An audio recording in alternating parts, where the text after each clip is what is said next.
Hay una pared invisible rodeando la Tierra. No la puedes ver, no la puedes tocar, pero está ahí y es absolutamente impenetrable. En este preciso momento, mientras escuchas estas palabras, estás atrapado dentro de ella. Todos lo estamos. Y lo más perturbador es que esta prisión no fue construida por nadie. Simplemente existe. Como si el universo mismo hubiera decidido que la humanidad jamás debe escapar de este pequeño punto azul perdido en la inmensidad del cosmos. Piénsalo un momento. De los miles de millones de especies que han existido en la Tierra a lo largo de 4.500 millones de años, ninguna ha logrado abandonar este planeta de forma permanente.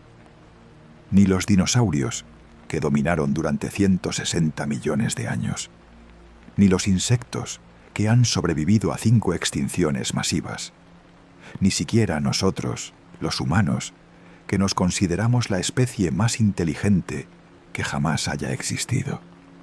Hemos enviado sondas a los confines del sistema solar. Hemos pisado la Luna.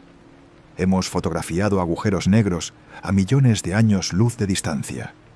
Pero aquí seguimos, atrapados, encadenados a una roca que gira alrededor de una estrella ordinaria en el brazo de una galaxia que contiene 400.000 millones de soles. Y esta noche vas a descubrir por qué. Vas a descubrir 3 misterios que la mayoría de las personas prefiere ignorar. Primero, cómo la física del universo parece haber sido calibrada específicamente para mantenernos confinados en este planeta. Segundo, por qué cada intento de escape que hemos diseñado está condenado al fracaso desde antes de comenzar. Y tercero, ¿qué significa realmente vivir en un cosmos donde las distancias son tan absurdamente enormes que podrían haber sido diseñadas deliberadamente para aislarnos de cualquier otra forma de vida? Cuando termines de escuchar esto, vas a mirar el cielo nocturno de una manera completamente diferente. Esas estrellas que parecen tan cercanas, tan alcanzables, revelarán su verdadera naturaleza. Y te aseguro que esa naturaleza te quitará el sueño. Si te fascinan los misterios del cosmos, suscríbete. El viaje comienza ahora. La mayoría de las personas cree que el espacio es simplemente eso. Espacio. Un vacío enorme pero transitable. Algo que podemos cruzar si desarrollamos la tecnología adecuada. Después de todo, ya llegamos a la Luna. Ya enviamos rovers a Marte. Ya tenemos sondas como la Voyager 1 viajando más allá de los límites del sistema solar. La narrativa oficial es optimista, casi reconfortante. Dicen que solo es cuestión de tiempo, que en unas pocas generaciones seremos una especie interplanetaria, que colonizaremos Marte, luego las lunas de Júpiter, después los sistemas estelares cercanos. Nos han vendido la idea de que el universo es nuestro patio de recreo, esperando a ser explorado. Pero hay algo que no te han contado. La Luna, ese supuesto primer paso hacia las estrellas, está a 384.000 kilómetros de la Tierra. Parece lejos, ¿verdad? Pues es el objeto más cercano del cosmos. El siguiente destino viable, Marte, está a una distancia promedio de 225 millones de kilómetros. Eso significa que Marte está casi 600 veces más lejos que la Luna. Y aquí viene el primer problema. Llegar a Marte con la tecnología actual toma entre 6 y 9 meses. 6 meses flotando en el vacío, expuesto a radiación cósmica, atrofia muscular, pérdida ósea y los efectos psicológicos de un aislamiento que ningún ser humano ha experimentado jamás. Pero Marte es prácticamente nuestro vecino de al lado. El sistema estelar más cercano, Alpha Centauri, está a 4.3 años luz de distancia. Para ponerlo en perspectiva, si la distancia entre la Tierra y el Sol fuera de 1 centímetro, Alpha Centauri estaría a casi 3 kilómetros y la Voyager 1, la nave más rápida que jamás hemos construido, viajando a 17 kilómetros por segundo, tardaría 73.000 años en llegar allí. 73.000 años. La civilización humana tal como la conocemos tiene aproximadamente 10.000 años de antigüedad. Eso significa que para alcanzar la estrella más cercana necesitaríamos 7 veces más tiempo del que ha existido toda nuestra historia. Nacerían y morirían miles de generaciones dentro de esa nave. Imperios surgirían y caerían. Se inventarían y olvidarían idiomas completos. Y cuando finalmente llegaran, si es que llegaban, los descendientes de los viajeros originales no tendrían ninguna conexión con la Tierra. Serían una especie completamente diferente, forjada por milenios de evolución en el espacio profundo. La versión oficial dice que esto es un desafío técnico, que necesitamos motores más potentes, fuentes de energía más eficientes, naves más grandes. La versión oficial mantiene la esperanza. Dice que el problema es la ingeniería, no la física. Pero la realidad es mucho más oscura, porque el problema no es técnico. El problema es fundamental. Está inscrito en las leyes más básicas del universo. Y cuanto más profundizas en esas leyes, más obvio se vuelve que algo no encaja, que hay algo profundamente extraño en la forma en que el cosmos está estructurado. Algo que parece diseñado específicamente para mantenernos aquí. Empecemos por lo más básico, la gravedad. Cada vez que intentas salir de la Tierra, tienes que luchar contra ella. El campo gravitatorio de nuestro planeta te agarra con una fuerza de 9.8 metros por segundo al cuadrado. Eso significa que cada segundo que pasas subiendo, la gravedad te quita 9.8 metros por segundo de velocidad. Para escapar completamente, necesitas alcanzar la velocidad de escape, 11.2 kilómetros por segundo, 40.320 kilómetros por hora.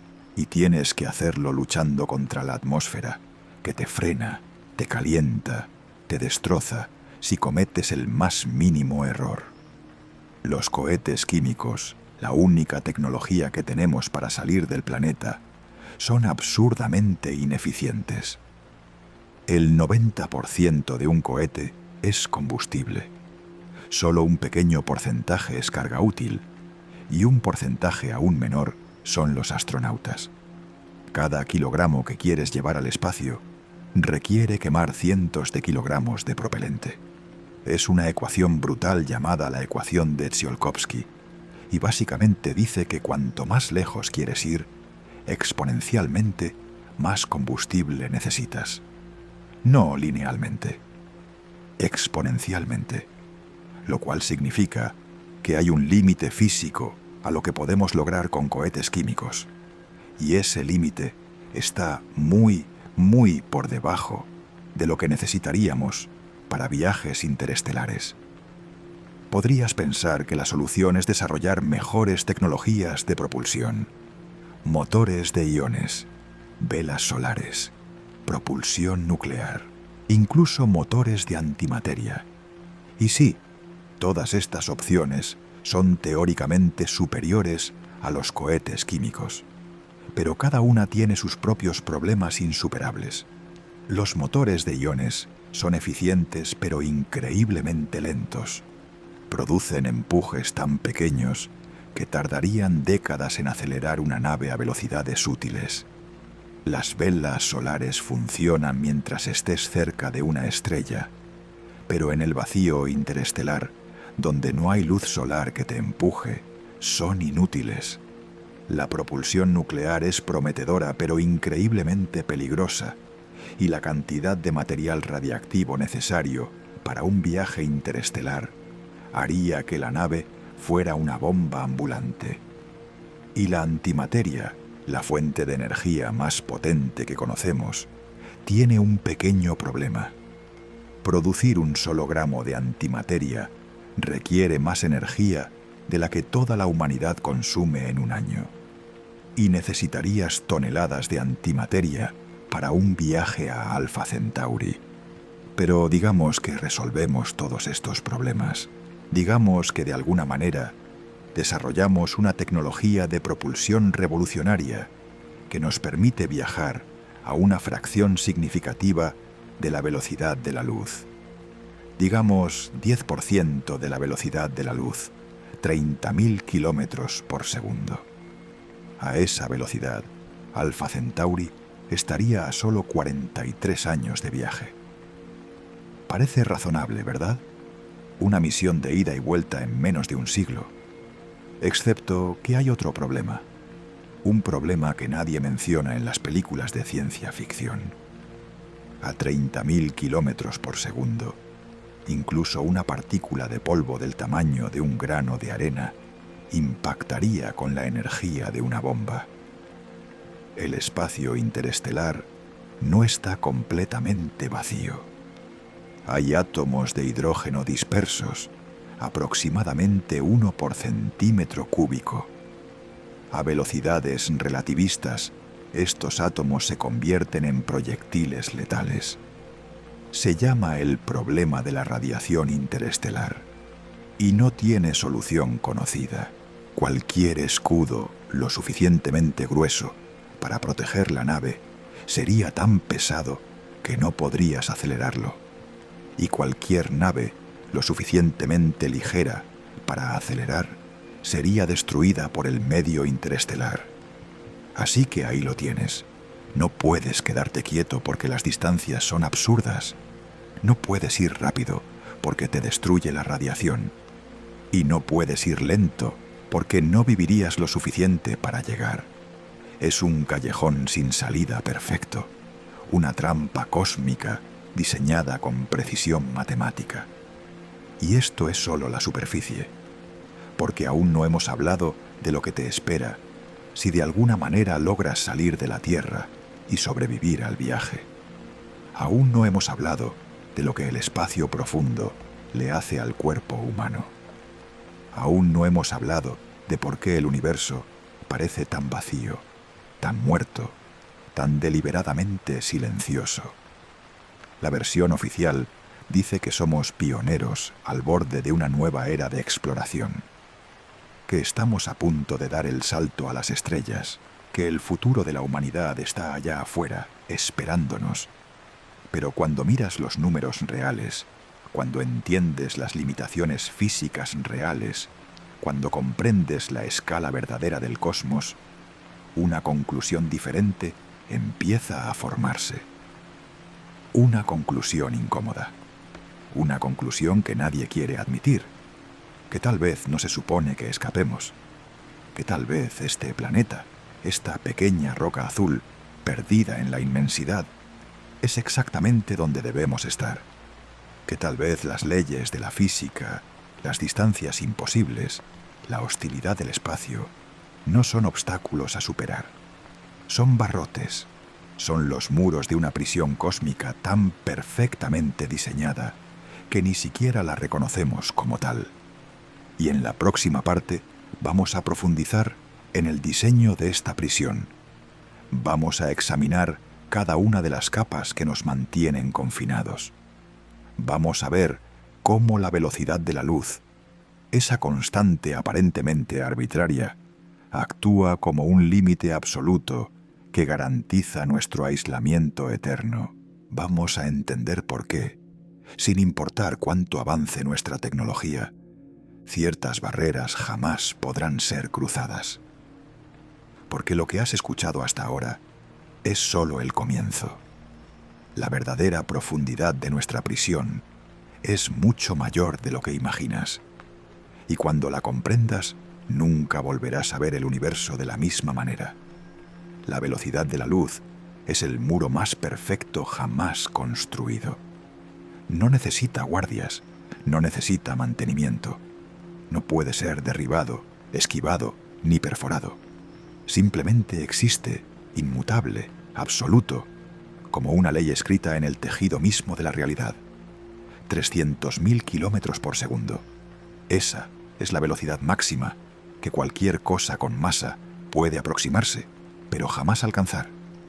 Y esta limitación no es un detalle técnico menor, es la razón fundamental por la que estamos atrapados. Para entender por qué la velocidad de la luz es una prisión, primero necesitas comprender qué significa realmente esta constante. La luz no viaja simplemente rápido. La luz define qué significa rápido. Cuando Einstein formuló su teoría de la relatividad especial en 1905, descubrió algo que cambió para siempre nuestra comprensión del cosmos. La velocidad de la luz no es simplemente un número grande, es el límite absoluto de la causalidad. Es la velocidad máxima a la que la información puede propagarse por el universo, y nada, absolutamente nada, puede superarla. Podrías pensar que esto es solo una limitación tecnológica, que quizás en el futuro encontremos alguna forma de ir más rápido, pero no es así. La relatividad especial no dice que sea difícil superar la velocidad de la luz. Dice que es imposible, matemáticamente imposible. Y hay una razón física muy concreta para esto. Cuando un objeto acelera, su masa aumenta. No de forma perceptible a velocidades cotidianas, pero a medida que te acercas a la velocidad de la luz, el efecto se vuelve dramático.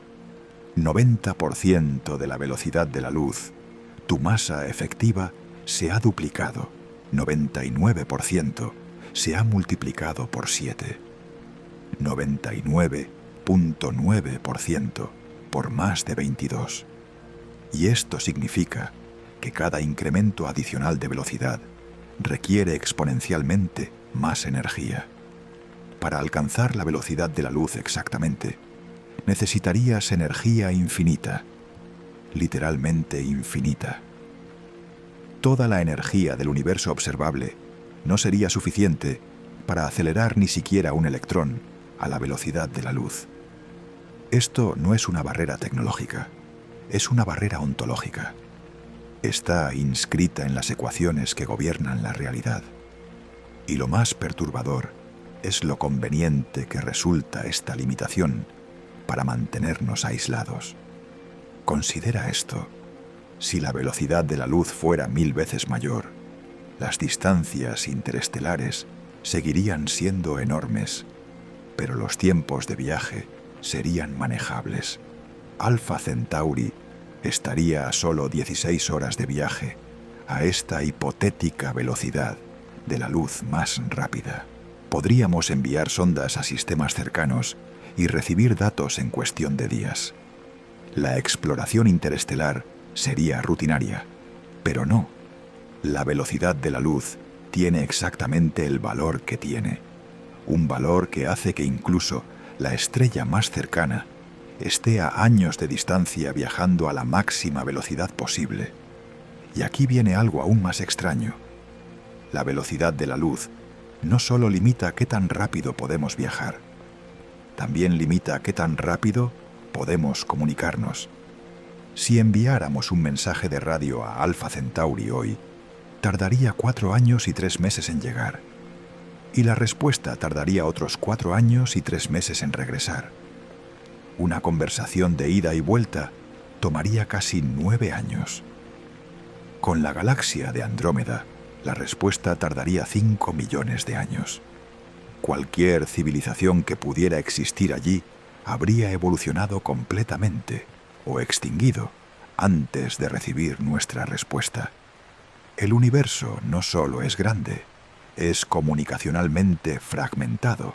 Cada sistema estelar es una isla de aislamiento, separada de todas las demás por océanos de tiempo que ninguna tecnología puede cruzar.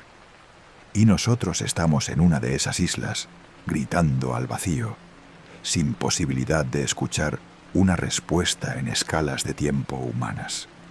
Pero la velocidad de la luz es solo la primera capa de nuestra prisión. hay otra aún más sutil, aún más perfecta en su diseño. El tiempo. La relatividad no solo dice que no puedes superar la velocidad de la luz, también dice que a medida que te acercas a ella, el tiempo se deforma, se estira, se ralentiza. Este fenómeno se llama dilatación temporal y tiene implicaciones devastadoras para cualquier intento de viaje interestelar. Imagina que construyes una nave capaz de viajar al 90% de la velocidad de la luz. A bordo de esa nave, el tiempo pasa más lentamente que en la Tierra. Según los cálculos relativistas, por cada año que pasa para los viajeros, aproximadamente 2 años y 3 meses pasan en la Tierra. Esto podría parecer una ventaja. Los astronautas envejecerían menos durante el viaje. Pero piensa en lo que significa realmente. Si envías una misión tripulada a Alpha Centauri a 90% de la velocidad de la luz, el viaje de ida tomaría aproximadamente 4 años y 9 meses desde la perspectiva de los viajeros. Cuando llegaran, habrían envejecido menos de 5 años, pero en la Tierra habrían pasado casi 10 años. Si decidieran regresar inmediatamente, llegarían habiendo envejecido menos de 10 años desde su partida. Pero en la Tierra habrían transcurrido casi 20 años. Sus familias habrían envejecido. Sus amigos habrían cambiado. El mundo que dejaron atrás sería irreconocible. Y esto es con la estrella más cercana. Si viajaras al centro de la galaxia, a 26.000 años luz de distancia, aunque tú experimentaras solo décadas de viaje subjetivo, la Tierra habría avanzado más de 50.000 años cuando regresaras. La humanidad probablemente ya no existiría o habría evolucionado en algo completamente diferente. Regresarías a un planeta de extraños, o a un planeta vacío, o a un planeta ocupado por una especie que ni siquiera reconocerías como descendiente de la tuya. El viaje interestelar no es solo un viaje a través del espacio, es un viaje hacia el futuro, un viaje sin retorno al pasado, un exilio temporal del que no hay escapatoria. Y esta es otra característica de nuestra prisión cósmica. Incluso si lográramos salir, nunca podríamos volver verdaderamente a casa. Pero hay más, mucho más. Hablemos de la energía. Ya mencionamos que alcanzar la velocidad de la luz requiere energía infinita. Pero incluso alcanzar una fracción significativa de la velocidad de la luz requiere cantidades de energía absolutamente colosales. Hagamos los cálculos para una nave modesta, digamos de 1000 toneladas, viajando a 10% de la velocidad de la luz. La energía cinética de un objeto se calcula como la mitad de su masa, multiplicada por el cuadrado de su velocidad. Para una nave de 1000 toneladas a 30.000 kilómetros por segundo, estamos hablando de aproximadamente 450 exajulios de energía. Para poner esto en perspectiva, el consumo energético mundial anual de toda la humanidad es de aproximadamente 600 exajulios. Acelerar una sola nave pequeña a 10% de la velocidad de la luz requeriría casi un año completo de toda la producción energética del planeta. Y eso es solo para acelerar. También necesitas frenar cuando llegues a tu destino. Eso duplica el requerimiento energético. Y necesitas la infraestructura para producir, almacenar y canalizar esa energía. Y necesitas repetir el proceso para cualquier misión de regreso. Estamos hablando de inversiones energéticas que harían parecer insignificante todo lo que la humanidad ha construido hasta ahora. ¿De dónde vendría esa energía? La fusión nuclear, la fuente de energía más potente que podríamos desarrollar en el futuro cercano, requiere combustible, hidrógeno, deuterio, helio 3. Tendrías que llevar ese combustible contigo, lo cual añade masa a la nave, lo cual aumenta la energía necesaria para acelerar, lo cual requiere más combustible. Es otra trampa exponencial, otro círculo vicioso diseñado para frustrar cualquier intento de escape.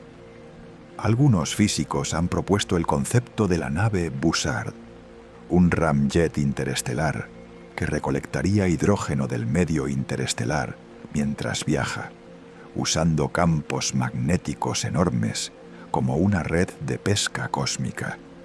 Es una idea elegante, pero los cálculos muestran que la resistencia creada por recolectar ese hidrógeno probablemente superaría el empuje generado al fusionarlo. El medio interestelar es simplemente demasiado disperso. Hay aproximadamente un átomo de hidrógeno por centímetro cúbico. Para recolectar suficiente combustible, necesitarías un campo magnético del tamaño de un planeta, y la energía para mantener ese campo probablemente superaría la energía que obtendrías del combustible recolectado. Callejón sin salida. Otra vez. Ahora hablemos de algo que rara vez se menciona en las discusiones sobre viajes espaciales: la navegación. El espacio no está vacío. Está lleno de peligros invisibles que solo se revelan cuando viajas lo suficientemente rápido. Ya mencionamos el problema de las partículas de polvo convirtiéndose en proyectiles a velocidades relativistas. Pero hay otro problema igual de serio. La navegación a velocidades cercanas a la luz es casi imposible. A 90% de la velocidad de la luz que recibes desde adelante está desplazada hacia el azul de forma dramática. La radiación infrarroja invisible se convierte en luz visible. La luz visible se convierte en radiación ultravioleta. La radiación ultravioleta se convierte en rayos X. La inofensiva radiación cósmica de fondo, que normalmente está en microondas, se concentra frente a ti como un faro de muerte, bombardeándote con radiación ionizante letal. Este efecto se llama aberración relativista y hace que el espacio frente a ti se convierta en un punto brillante y mortífero, mientras el espacio detrás de ti se oscurece hasta la invisibilidad. No podrías ver hacia dónde vas. No podrías detectar obstáculos con suficiente anticipación para esquivarlos. Estarías volando ciego hacia un muro de radiación mortal. Algunos han propuesto escudos magnéticos para desviar las partículas cargadas. Otros han sugerido capas de material ablativo que se erosionarían gradualmente durante el viaje. Pero todos estos sistemas añaden masa, complejidad y puntos de fallo. Y ninguno resuelve el problema fundamental. A velocidades relativistas, el espacio mismo se convierte en tu enemigo. Y ni siquiera hemos hablado del destino. Digamos que de alguna manera resuelves todos estos problemas. Que desarrollas una nave capaz de viajar a velocidades relativistas, protegida de la radiación, con energía suficiente, capaz de frenar al llegar. Digamos que alcanzas Alpha Centauri después de décadas de viaje. ¿Qué encontrarías? Alpha Centauri es un sistema triple. 2 estrellas similares al Sol, Alpha Centauri A y B, orbitan entre sí cada 80 años aproximadamente. Una tercera estrella, Próxima Centauri, es una enana roja que orbita a las otras 2 a gran distancia. Próxima Centauri tiene al menos un planeta en su zona habitable, Próxima B, descubierto en 2016. Fue un descubrimiento emocionante. Un planeta potencialmente habitable a solo 4 años luz de distancia. Pero los estudios posteriores revelaron problemas serios. Próxima Centauri es una estrella enana roja activa que emite llamaradas violentas con regularidad.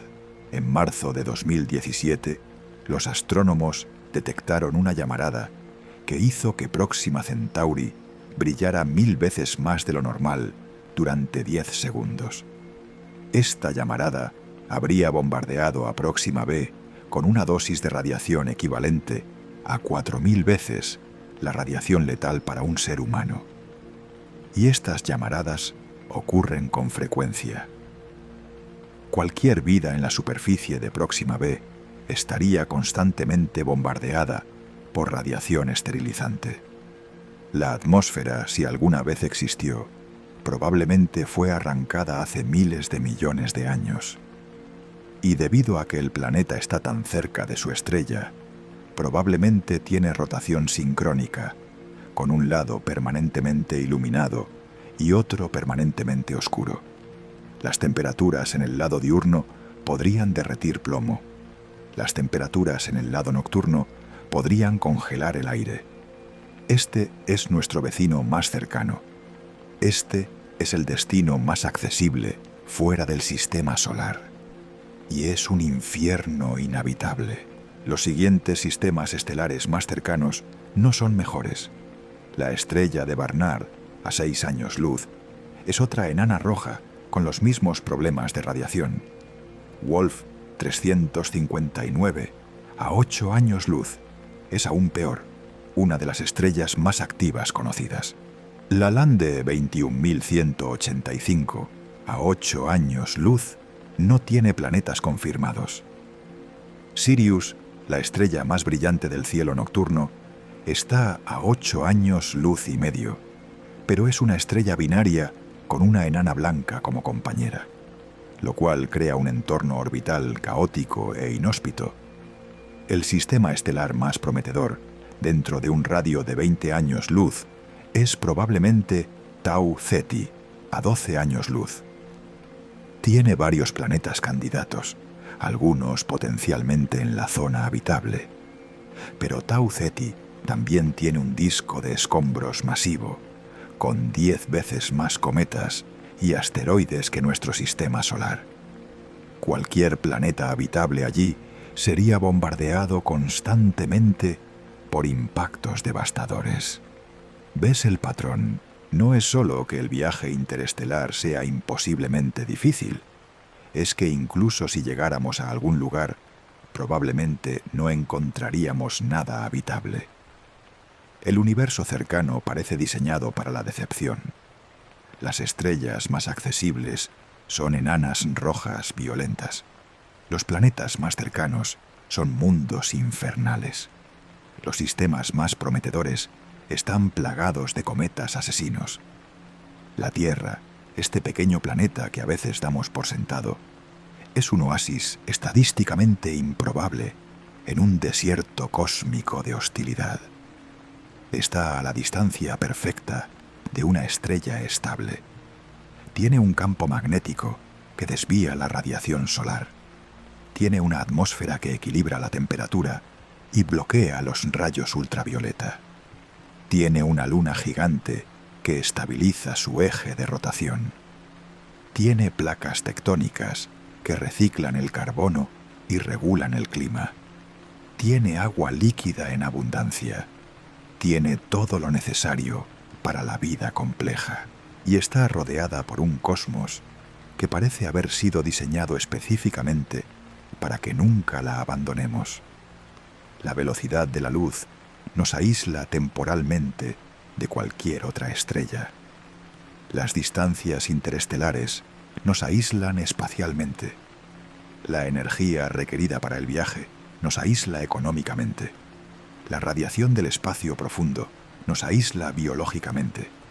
Y la hostilidad de los destinos cercanos nos aísla prácticamente. Cada capa de esta prisión refuerza a las demás. No hay punto débil. No hay escapatoria.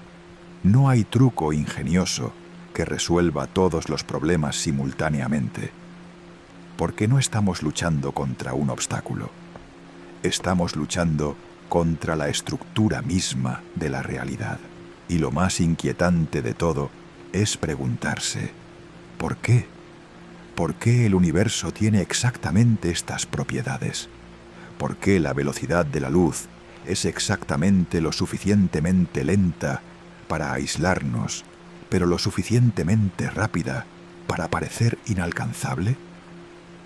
¿Por qué las distancias interestelares son exactamente lo suficientemente grandes para ser prohibitivas, pero lo suficientemente pequeñas para ser tentadoras? ¿Por qué podemos ver las estrellas, pero no alcanzarlas? Es como si alguien hubiera diseñado una jaula transparente, una prisión donde puedes ver el exterior, pero nunca tocarlo, donde puedes soñar con la libertad, pero nunca experimentarla, donde la tortura no es el confinamiento en sí, sino la conciencia perpetua de lo que te estás perdiendo. Y esto nos lleva a preguntas aún más profundas. Preguntas sobre por qué el universo está tan vacío, sobre por qué, si la vida es posible, no vemos evidencia de ella en ninguna parte, sobre la paradoja más perturbadora de todas. Si el universo tiene miles de millones de años y miles de millones de galaxias, ¿dónde está todo el mundo? Pero esas preguntas tendrán que esperar, porque primero necesitamos entender completamente las capas físicas de nuestra prisión. Necesitamos ver casos específicos, ejemplos concretos, evidencias tangibles de que no estamos simplemente imaginando estas barreras.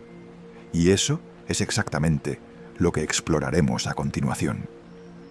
En 1977, la humanidad lanzó un mensaje en una botella hacia el océano cósmico. Dos naves idénticas, Voyager 1 y Voyager 2, partieron de la Tierra con destino a los planetas exteriores del Sistema Solar. Llevaban a bordo discos de oro con grabaciones de sonidos de la Tierra, música de diferentes culturas, saludos en 55 idiomas y diagramas que mostraban nuestra ubicación en la galaxia. Era un gesto optimista, casi ingenuo, un intento de decirle al universo que estábamos aquí, que éramos curiosos, que queríamos ser encontrados. 47 años después, la Voyager 1 se ha convertido en el objeto fabricado por humanos más lejano de la Tierra. Está a más de 24.000 millones de kilómetros de distancia, viajando a 17 kilómetros por segundo. Ha cruzado la heliopausa, la frontera donde el viento solar cede ante el medio interestelar. Oficialmente está en el espacio interestelar y, sin embargo, no ha llegado a ninguna parte.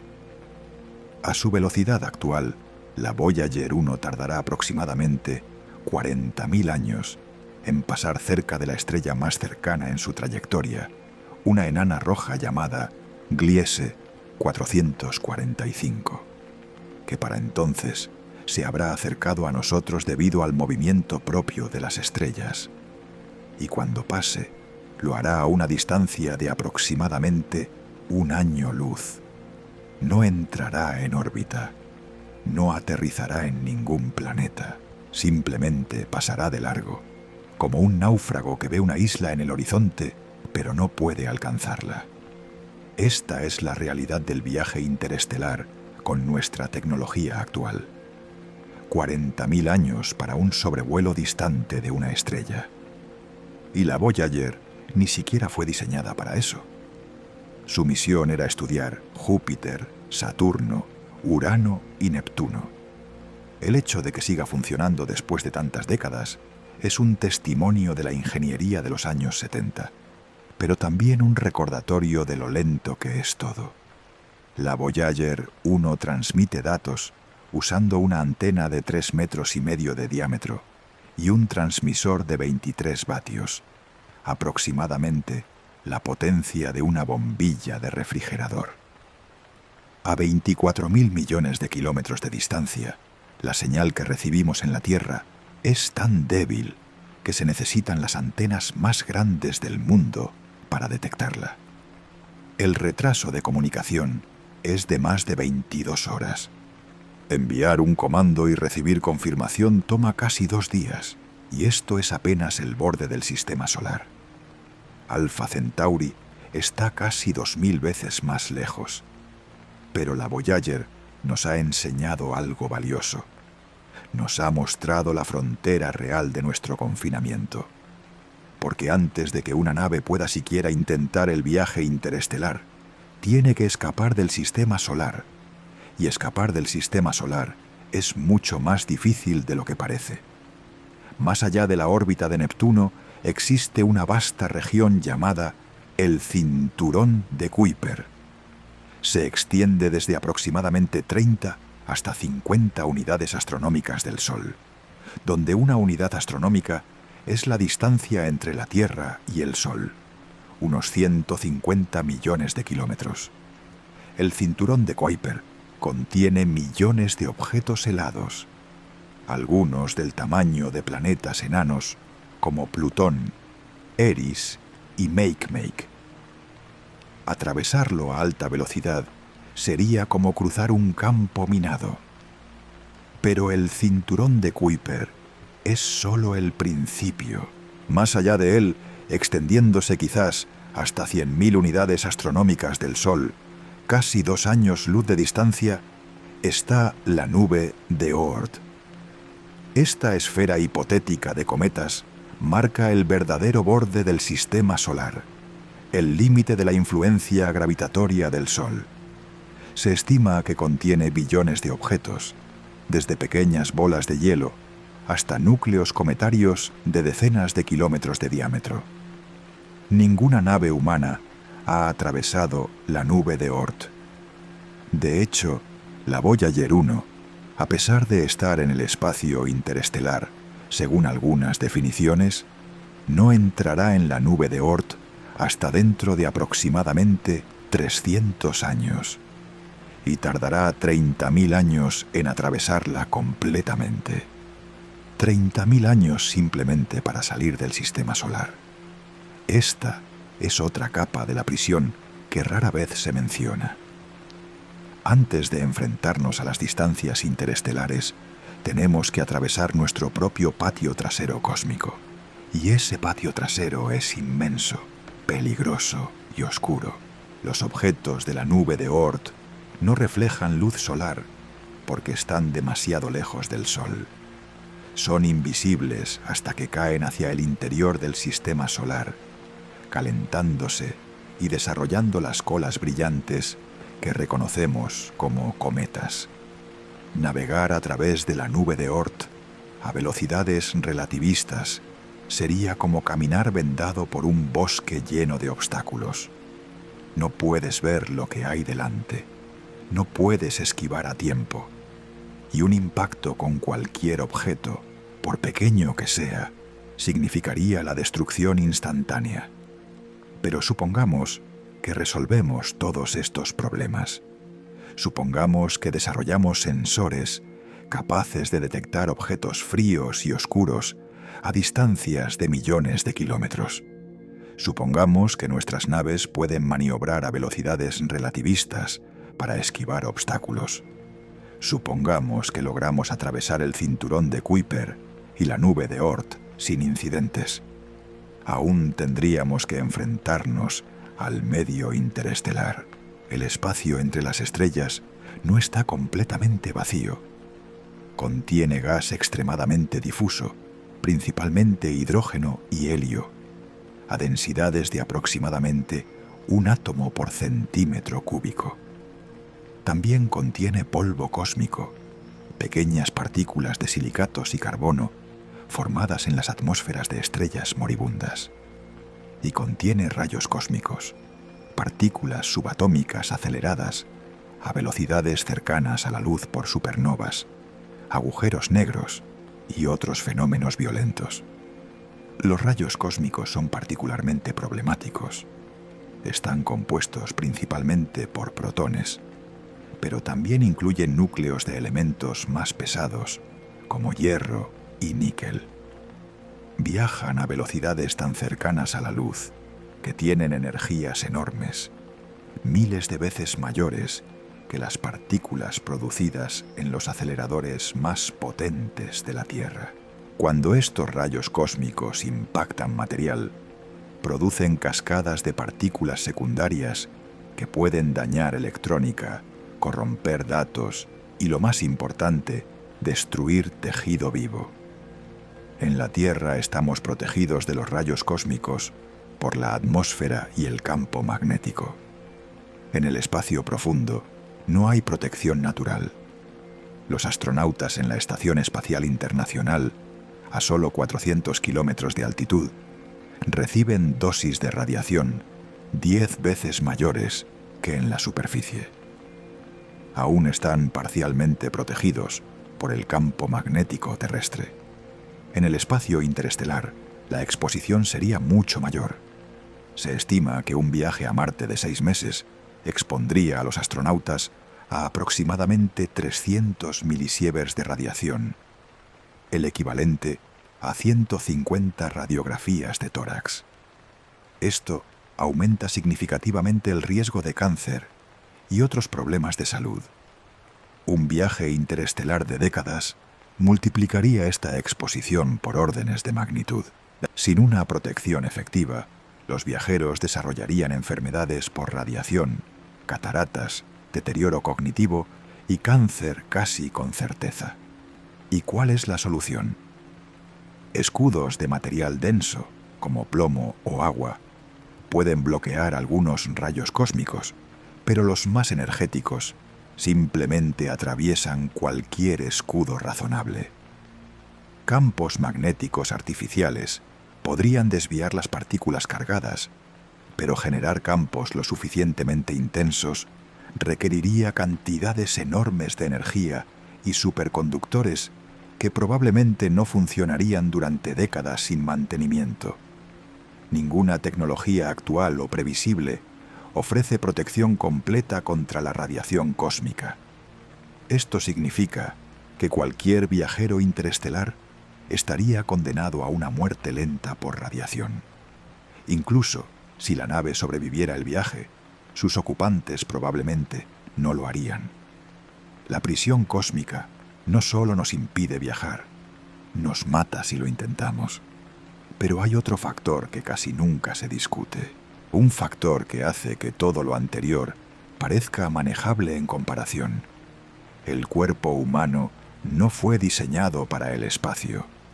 Esto parece obvio, pero las implicaciones son más profundas de lo que la mayoría imagina.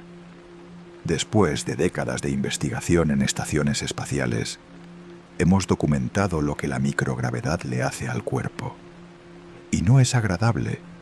Los huesos comienzan a perder calcio casi inmediatamente. En microgravedad, el cuerpo no necesita soportar su propio peso, así que los huesos se debilitan.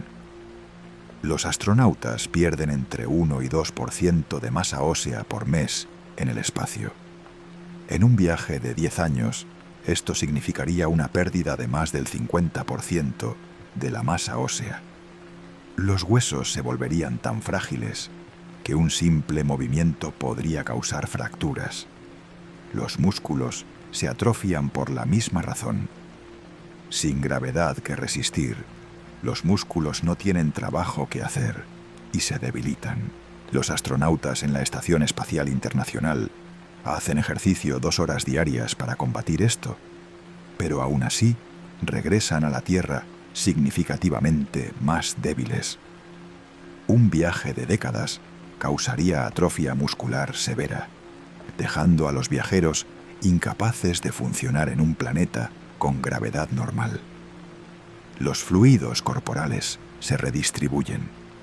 En la Tierra, la gravedad tira la sangre y otros fluidos hacia las piernas. En microgravedad, estos fluidos flotan hacia la cabeza, causando hinchazón facial, congestión nasal y, lo más preocupante, aumento de la presión intracraneal. Estudios recientes han mostrado que esta presión causa daño a los nervios ópticos, resultando en deterioro permanente de la visión. Muchos astronautas que han pasado meses en el espacio tienen problemas de vista que no se resuelven después de regresar a la Tierra. El sistema inmunológico se debilita, el sistema cardiovascular se desacondiciona, el equilibrio se altera, la coordinación motora se deteriora y todo esto ocurre en misiones de meses, no de años, no de décadas. Algunos han propuesto gravedad artificial como solución, hacer girar la nave para crear fuerza centrífuga que simule gravedad. Es una idea elegante, pero tiene problemas prácticos enormes. Para generar gravedad equivalente a la terrestre con un giro cómodo, la nave tendría que tener un diámetro de cientos de metros. Construir algo así sería un proyecto de ingeniería monumental, requiriendo materiales que no existen actualmente. Y cualquier gradiente de gravedad causaría mareos y desorientación. La parte de tu cuerpo más cercana al centro giraría más lentamente que la parte más alejada, creando fuerzas de Coriolis que confundirían tu sistema vestibular. Y luego está la psicología. Los humanos son criaturas sociales. Evolucionamos en tribus de docenas a cientos de individuos. Necesitamos contacto social variado. Necesitamos espacio para movernos. Necesitamos estímulos nuevos. Necesitamos un sentido de propósito y progreso. Un viaje interestelar ofrecería nada de esto. Imagina pasar décadas en una nave del tamaño de un edificio de apartamentos, con las mismas personas, viendo las mismas paredes, comiendo la misma comida, sin posibilidad de escapar, sin posibilidad de recibir noticias de la Tierra en tiempo real, sin posibilidad de hablar con nadie fuera de tu pequeño grupo. Los estudios sobre aislamiento extremo muestran que los humanos desarrollan depresión, ansiedad, paranoia y psicosis en cuestión de meses. ¿Qué pasaría en cuestión de décadas? Los experimentos Mars 500, donde voluntarios pasaron 520 días en una cápsula simulando un viaje a Marte, mostraron problemas significativos de motivación, conflictos interpersonales y deterioro del sueño. Y esos voluntarios sabían que podían salir en cualquier momento si realmente lo necesitaban. Sabían que estaban a minutos de la civilización. Los verdaderos viajeros interestelares no tendrían esa red de seguridad. Algunos han propuesto hibernación o suspensión criogénica. Congelar a los viajeros durante el viaje y despertarlos al llegar. Pero la criogenia actual destruye los tejidos al formar cristales de hielo en las células. No tenemos forma de congelar un organismo complejo y devolverlo a la vida. Y aunque desarrolláramos esa tecnología, ¿quién mantendría la nave durante los siglos de viaje?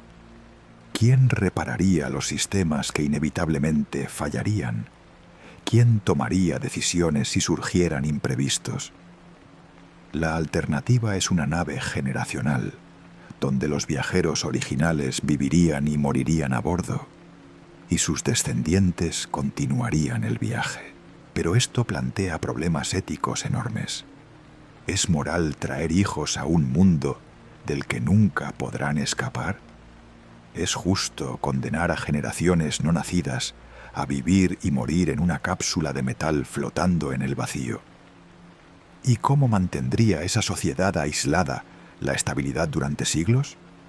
¿Qué pasaría cuando las diferencias de opinión se convirtieran en conflictos? ¿Qué pasaría cuando los recursos escasearan? ¿Qué pasaría cuando la gente simplemente se cansara de vivir en una prisión dentro de otra prisión? Los cálculos sugieren que una nave generacional necesitaría una población mínima de varios miles de personas para mantener la diversidad genética y la estabilidad social.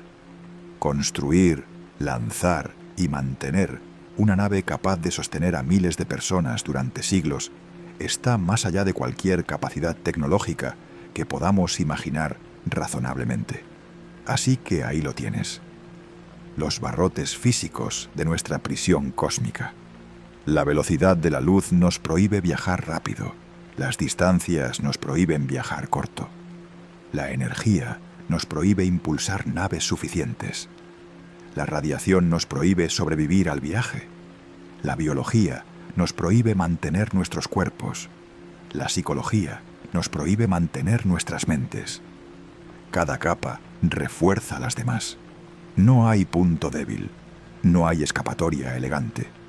La prisión está diseñada con una perfección que desafía la coincidencia. Pero lo que hemos visto hasta ahora son solo las barreras pasivas, los muros silenciosos que simplemente existen. Lo que viene a continuación es diferente, porque el universo no solo nos encierra pacíficamente. El universo es activamente hostil, violentamente hostil, y está lleno de fenómenos que no solo impedirían nuestra fuga, sino que podrían destruirnos incluso mientras permanecemos en nuestra celda. El cosmos tiene dientes. Y en la siguiente parte vamos a ver exactamente qué tan afilados son. El 27 de diciembre de 2004, algo golpeó la Tierra. No un asteroide, no un cometa, algo mucho más extraño y mucho más aterrador. Una ráfaga de radiación electromagnética tan intensa que saturó los detectores de todos los satélites en órbita. En una fracción de segundo, la ionosfera terrestre fue comprimida del lado nocturno del planeta. Sistemas de comunicación se vieron afectados. Instrumentos científicos diseñados para medir eventos solares fueron cegados por la intensidad de la señal. El origen de esta ráfaga estaba a 50.000 años luz de distancia. 50.000 años luz. Para ponerlo en perspectiva, eso es aproximadamente la mitad de la distancia al centro de nuestra galaxia. Y sin embargo, un evento en esa ubicación remota afectó físicamente nuestro planeta. Comprimió nuestra atmósfera, alteró nuestra ionosfera. Llegó con suficiente potencia para ser detectado como el evento de rayos gamma más brillante jamás observado desde la Tierra. El culpable fue SGR 1806-20, un magnetar, un tipo de estrella de neutrones con el campo magnético más intenso conocido en el universo. Durante aproximadamente una décima de segundo, este objeto liberó más energía que la que nuestro Sol produce en 250.000 años. Una décima de segundo de furia cósmica atravesó la galaxia y nos golpeó como una ola invisible. Si este magnetar hubiera estado a 10 años luz de distancia, en lugar de 50.000, la ráfaga habría destruido completamente la capa de ozono. La radiación ultravioleta habría esterilizado la superficie del planeta. Toda forma de vida expuesta habría muerto en días. Los océanos habrían hervido parcialmente. La Tierra habría quedado como un mundo muerto, calcinado por un flash de luz invisible, desde un objeto que ni siquiera podríamos ver a simple vista. Esta es la violencia del cosmos. Una violencia que no requiere impactos físicos. Una violencia que viaja a la velocidad de la luz. Una violencia contra la que no hay defensa posible. Y los magnetares no son los únicos asesinos cósmicos. Las supernovas son explosiones estelares de una escala que desafía la comprensión humana. Cuando una estrella masiva agota su combustible nuclear, su núcleo colapsa en una fracción de segundo. La capa exterior, sin nada que la sostenga, cae hacia el centro a velocidades de hasta 70.000 kilómetros por segundo. Cuando rebota contra el núcleo ultradenso, se produce una explosión que libera más energía en segundos que la que nuestra galaxia entera produce en un año. Por un breve periodo, una supernova puede brillar más que 100.000 millones de estrellas combinadas. Puede ser visible a plena luz del día desde distancias de miles de años luz. Y puede matar. Si una supernova ocurriera a 50 años luz de la Tierra, la radiación ionizante destruiría gran parte de la capa de ozono. Los niveles de radiación en la superficie aumentarían drásticamente durante meses. Las tasas de cáncer se dispararían. Las cosechas fallarían. Los ecosistemas marinos colapsarían cuando el fitoplancton muriera.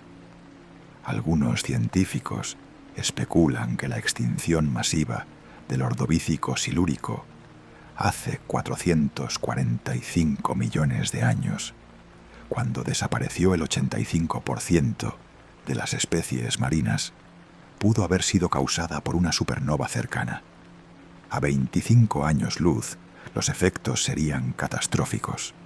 La capa de ozono sería eliminada completamente. La radiación de fondo aumentaría a niveles letales. La extinción masiva sería casi total. Actualmente no hay estrellas candidatas a supernova a menos de 100 años luz de nosotros. Betelgeuse, la gigante roja en la constelación de Orión, explotará eventualmente, pero está a más de 600 años luz. Aika Pegasi, el sistema más cercano que podría producir una supernova tipo Ia, está a 150 años luz.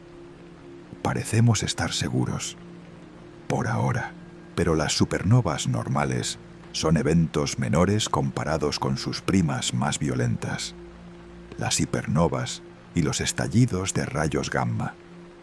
Un estallido de rayos gamma es el evento más energético conocido en el universo después del Big Bang.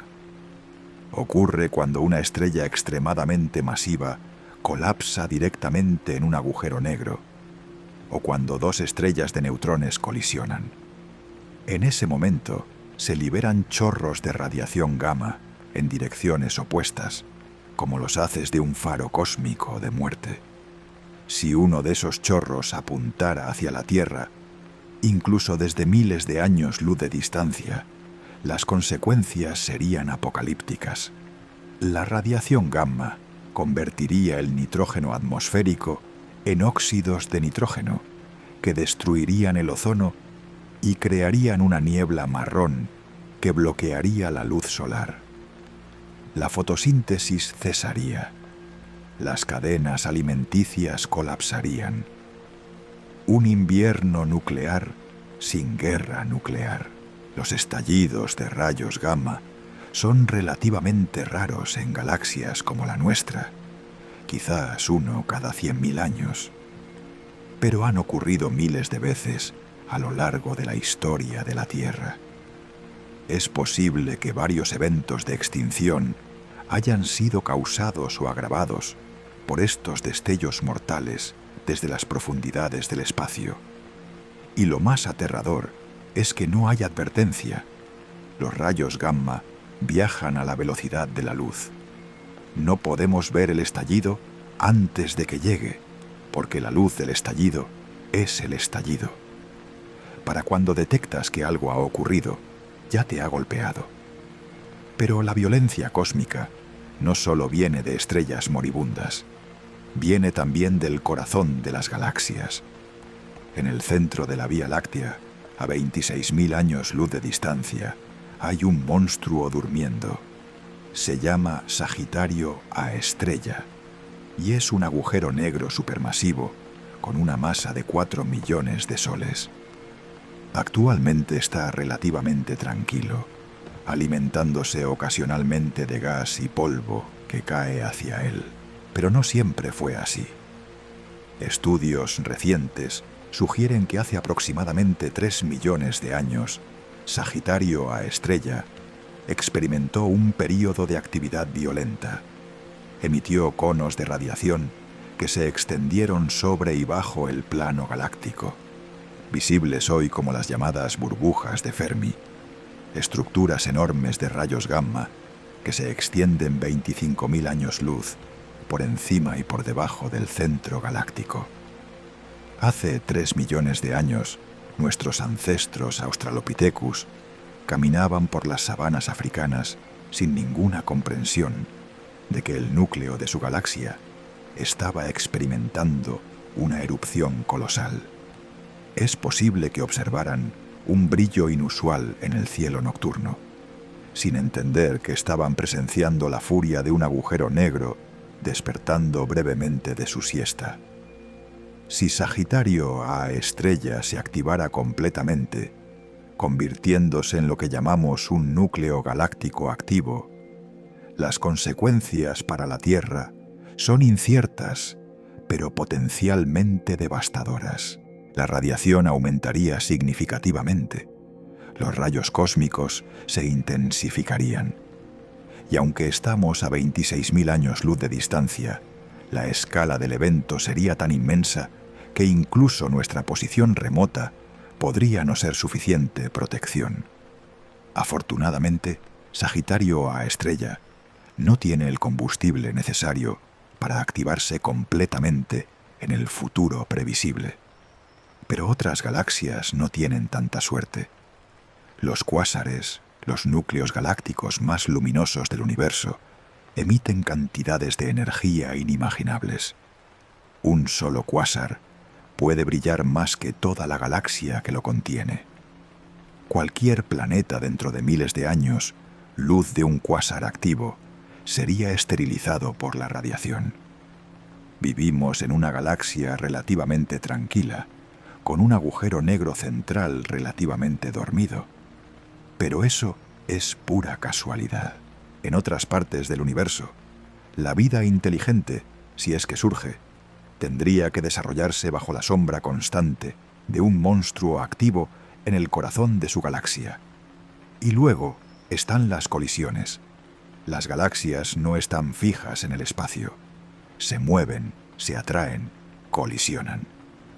La Vía Láctea está en curso de colisión con la galaxia de Andrómeda. En aproximadamente 4.500 millones de años, las dos galaxias comenzarán a fusionarse.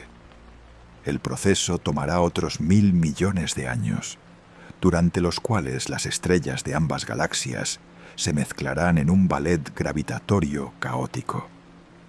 A primera vista, esto podría no parecer catastrófico. Las estrellas están tan separadas que las colisiones directas serían extremadamente raras. Pero el proceso de fusión perturbaría las órbitas de billones de objetos. Cometas de la nube de Oort serían lanzados hacia el interior del sistema solar. Las órbitas de los planetas podrían alterarse sutilmente a lo largo de millones de años, y el aumento de formación estelar, causado por la compresión del gas interestelar, produciría una generación de estrellas masivas que explotarían como supernovas en rápida sucesión. Pero 4.500 millones de años es mucho tiempo. Seguramente no tenemos que preocuparnos por eso ahora, excepto que hay amenazas mucho más inmediatas. Los impactos de asteroides han moldeado la historia de la vida en la Tierra. Hace 66 millones de años, un asteroide de aproximadamente 10 kilómetros de diámetro impactó en lo que hoy es la península de Yucatán en México. La explosión fue equivalente a 100 millones de megatones de TNT. Incendios forestales cubrieron continentes. Una nube de polvo bloqueó el sol durante meses. El 75% de todas las especies, incluyendo todos los dinosaurios no avianos, se extinguió. Llamamos a este evento el impacto Chicxulub y cambió el curso de la evolución. Sin él, probablemente, no existiríamos. Los mamíferos habrían permanecido como pequeñas criaturas nocturnas bajo el dominio de los reptiles. La inteligencia humana nunca habría surgido. Pero aquí está lo perturbador. Chicxulub no fue un evento único. Los impactos mayores ocurren regularmente en escalas de tiempo geológicas. Hace aproximadamente 35 millones de años, un asteroide de 5 kilómetros creó el cráter Popigai en Siberia. Hace unos 800.000 años, un objeto de aproximadamente 1 kilómetro creó los tectitas australasianas. Y en 1908, un objeto de quizás 50 metros explotó sobre Tunguska en Siberia, aplanando 2.000 kilómetros cuadrados de bosque. Tunguska fue hace poco más de un siglo, un parpadeo en tiempo geológico. Y si ese objeto hubiera llegado 4 horas más tarde, habría impactado sobre San Petersburgo, matando a cientos de miles de personas. Los astrónomos han catalogado la mayoría de los asteroides cercanos a la Tierra de más de 1 kilómetro de diámetro. Ninguno conocido representa una amenaza en el próximo siglo. Pero los objetos más pequeños, suficientes para devastar una ciudad o una región, son mucho más numerosos y difíciles de detectar. Y los cometas, que pueden venir de cualquier dirección con poco aviso, representan un riesgo impredecible. En febrero de 2013, un meteoro de unos 20 metros explotó sobre Chelyabinsk, Rusia. La onda de choque rompió ventanas en 6 ciudades y causó heridas a más de 1.500 personas. Nadie lo vio venir. Llegó desde la dirección del Sol, donde nuestros telescopios no pueden mirar. Esta es otra faceta de nuestra prisión cósmica. No solo estamos atrapados aquí con peligros que pueden golpearnos sin advertencia desde cualquier dirección. El espacio no es solo una barrera que nos confina, es un campo de tiro donde somos los blancos. Y hay un peligro del que casi nadie habla, un peligro que está más cerca de casa, tan cerca que en realidad está debajo de nuestros pies. Los supervolcanes. Un supervolcán es un volcán capaz de producir una erupción de magnitud 8 o superior en el índice de explosividad volcánica. Para comparar, la erupción del monte Santa Elena en 1980 fue magnitud 5. La diferencia entre cada nivel es un factor de 10. Una erupción magnitud 8 es 1000 veces más potente que Santa Elena. Hay aproximadamente 20 supervolcanes conocidos en la Tierra. El más famoso está debajo del Parque Nacional Yellowstone, en Estados Unidos.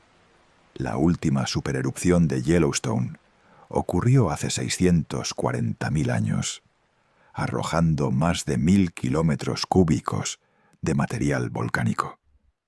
Cubrió la mayor parte de Norteamérica con ceniza. Cambió el clima global durante décadas. Antes de eso, hace aproximadamente 74.000 años, el supervolcán Toba, en Indonesia, produjo la erupción más grande de los últimos 2 millones de años. Algunos científicos creen que esta erupción causó un invierno volcánico global que redujo la población humana a quizás 10.000 individuos. Casi nos extinguimos. No sabemos cuándo ocurrirá la próxima supererupción. Podría ser mañana, podría ser dentro de 100.000 años. Los supervolcanes no siguen un calendario predecible, pero sabemos que eventualmente ocurrirá. Y cuando ocurra, nuestra civilización tecnológica se enfrentará a su mayor prueba. Una supererupción moderna destruiría infraestructura en un radio de cientos de kilómetros. La ceniza contaminaría el agua potable y colapsaría techos bajo su peso en un radio de miles de kilómetros. Las cosechas fallarían en todo el hemisferio afectado. El comercio global se interrumpiría. Miles de millones de personas enfrentarían hambrunas. Y esto es un evento que ocurrirá en la Tierra, no algo que viene del espacio. Nuestra prisión tiene peligros internos, además de externos. Pero incluso si evitamos todos estos peligros inmediatos, hay uno que no podemos evitar. Uno que se acerca lentamente, inexorablemente, sin prisa pero sin pausa. El Sol se está muriendo. No mañana, no el próximo siglo, pero eventualmente.